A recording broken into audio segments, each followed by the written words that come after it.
Welcome back.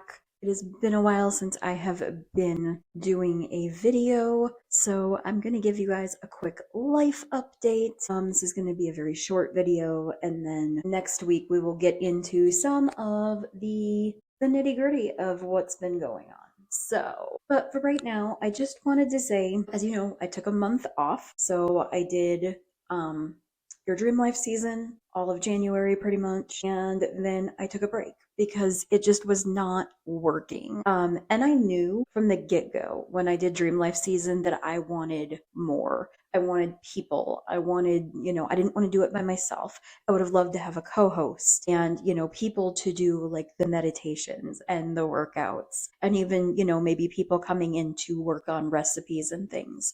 And so that was always a part of what I wanted. I was just trying to kind of fill the gap in the moment, but I was kind of redirected in a way that wasn't, you did this and it didn't work out. It was like, okay, now you know kind of where your baseline is. Like, you know what you can't do right now. And for those of you who know, one of my big visions is to have a whole media company. So to have multiple different programs running on this channel. And so because of that, I was like, okay, we'll just revisit that. That's going to go on the back burner for the moment, but not forgotten about. We're going to stick a pin in it and we'll be back. So that is that. But some things that became a catalyst and kind of the themes of the lessons in this last month. Hustle isn't working is one of them. And I mean that in the best way possible. I think a lot of us, especially as neurodivergent business owners, neurodivergent mothers, neurodivergent homeschooling moms, like if you have a neurodivergent and the rest of your title, you are probably in a space where you feel very like everybody's watching you and your productivity matters because people don't expect you to be productive. People don't expect you to finish what you start. People don't expect things to go like they do for everybody else. And so people are like watching you. It's kind of like one of the reasons why the neurocircus actually really resonates deeply because it is almost like we're a circus, right? It is almost like people are just watching us. We're that sideshow that everybody's kind of like, are they getting it? What's going on? So the second lesson that I learned within all of this is masking isn't working either. And I know that I talk a lot about not masking, but it takes a lot of energy to get up in front of a camera, even though I love being in front of a camera, and act like, and I won't even say act, because y'all know I don't always have my act together. I have some things together some of the time. And that's about where we land almost across the board on everything, right? It's like everything can get done, but it can't get done every day, all day. Like some days this is being dropped and some days that's being dropped. And that's just a part of life, right? But when you try to come across as someone who is, in the know and has, and I think that's the problem with coaches is a lot of times we look at coaches like they're supposed to be so much higher above us, right? They're supposed to know everything, they're supposed to all that. And so even in the midst of us feeling our own, right? Feeling like I really want to help people because I'm going through the same stuff myself, but then that's just it. I'm going through the same stuff myself. So it kind of feels like, well, do I push and help or do I not? Where do I go? Do I go there? Do I pull back? And so sometimes what society, right, neurotypical society tells us to do is just to fake it till you make it. Throw that mask on, act like you got your crap together, and let's do this. And I think because there's so much going on in the world, there's so much upheaval everywhere. And we're going to talk a little bit about that. I'm going to give you guys the quick rundown here in a minute of what's to come. But because of all of that kind of stuff, I feel like our energy is just being sucked dry anyway. And then to try to figure out whether we have the energy to even try to help somebody else or if we just need to turn it all in on ourselves. And sometimes that's necessary. Sometimes you have to put that oxygen mask on first and do for yourself. and then you can help other people later on down the road. But I feel like that's one of the things where masking has just been, it's been so hard to just put on that productivity, let's go, go, go, when there's days when I'm like, no, I don't want to do it. Um, some things that have come to my attention. So I have started a Substack that is actually over. I do have a link to it on Facebook. I will put the link in the description below for you to subscribe to that. It is called Your Permission to Thrive. And we are going to start diving into and dissecting in a gentle way. Okay. I have to preface this in a gentle way. I'm not trying to be the burn it down and let's start over again kind of thing.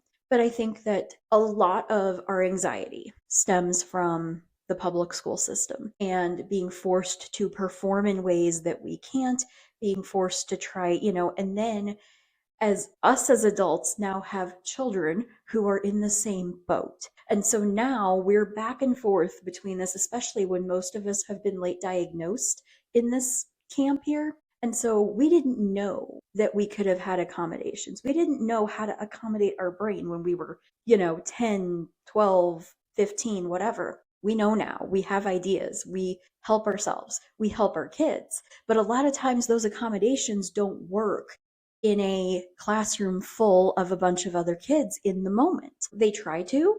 And I think that, those who have to have their kids in public school, this is kind of where I am trying to bridge that gap and say, look, I'm not saying public school is wrong. I would have my kids in public school if I thought there was any way that it would work. But the amount of nervous system damage that it does on a daily basis and that we are still healing from is not worth that little bit. Now, that doesn't mean that we can't slowly evolve the public school system. And that is something that's been on my heart really strong. So we are going to do, it's called Permission to Thrive. And we are working on understanding why the public school system is the way it is, understanding what we know now and where we can implement changes to it to help. Okay, this is not a fix it like boom and done. However, this is going to be a 6-month long series. We're going to go through 3 different parts, and I will talk about that more next week. But just know that you can go to the link down there to my Substack. You can read the first two posts, and it will be dropping weekly on Fridays for the Substack. Okay. I'm also going to do another Substack, which is more of it's Your Permission to Thrive, but it's like the parents edition. Okay. So it's like what you and I and those of us who have been through the public school system, it's going to be like how we undo the damage that was done to us by forcing ourselves into working in ways that we couldn't. And then that psychological damage that's done from that. I am working on another project. I'm just going to mention it. I'm not even going to tell you guys the name. It is an app. It is something that I am trying to figure out all of the details to. It's like a passion project of mine at this point because I've put so much effort into figuring this out. So that we're looking at probably midsummer dropping that. And then I started blogging again. Okay, so I will drop the blog link down there. I decided that I like to communicate, and sometimes I've actually had to accept. And this is one of those lessons. When I talk about masking is not working, sometimes getting on here and talking like this is the mask that is disguising selective mutism. Okay. There's days when I don't want to talk. I don't want to hear my voice. I don't want to say things. I know that I have to in a lot of cases. I know that it's necessary in order to communicate things, but it definitely weighs heavy on me because there's things that I want to say, but I don't always want to say them. So I've created kind of a behind the scenes blog where that's going to be a lot more of my reflective thoughts, a lot more of the things that I want to get out there, but I just don't have the words to actually say them, if that makes sense. And then we are going to be starting back over on Patreon. This is another one of those learning moments where I have spent money over on course platforms and things, thinking that, okay, like this is eventually going to build into something. And then I realized something, which is I want to make this as accessible for everybody as possible. And the only way that I can do this is to utilize as many free options as possible. And so that is where we're at. The community is going to be hosted over on Patreon. You guys are going to be able to hang out. You guys are going to be able to chit chat over there. I'm going to do discussion posts and things so that we can, check in and stuff. It's not just going to be just content. And there will be a free section. And then if you would like to support us, there's a lot. I will not get into it right now, but there is a lot going on behind the scenes where some of the stability that I had, it's been holding me back. And so we are going to let go of some of the stability that I had. We are going to just let it go, bless it, and let it go, and know that everything is going to align the way that it needs to. It's scary. I'm not going to lie. I have built this persona, if you will, this outward picture for you guys, like I'm doing fine, everything's great. And a lot of that is because I've had support things in place that I knew were never going to be permanent, but I was riding the wave as long as I could. So this is going to be like a gradual. I have one or two that are going to be gone by next month. I have another couple that are going to start slowly tapering off. And by the end of this year,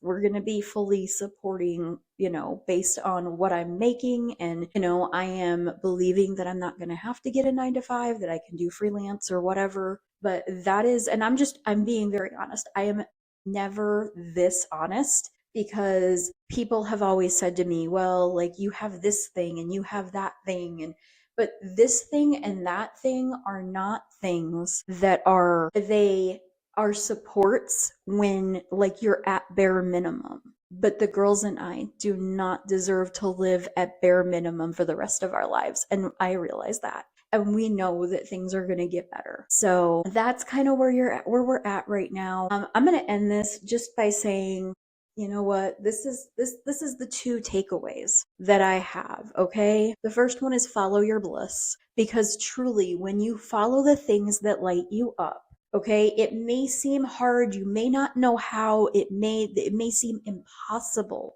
that things are going to work out. But when you let go of the masks and you let go of that fear, because that fear is not real, okay? Now, I'm not saying go out and quit your job or anything like that, right? There's ways that we can do this in steps. And if you're looking and you're like, I would love to do this, I just don't know how, put a comment down below. I will walk you through it. I will hold your hand and we will do this together. But it is time to start creating. It's time to start doing things on your own to get you to a place where you are able to self-sustain. And then you create your own reality. So I'm going to end on that note. I love you guys, and I will see you guys in the next episode.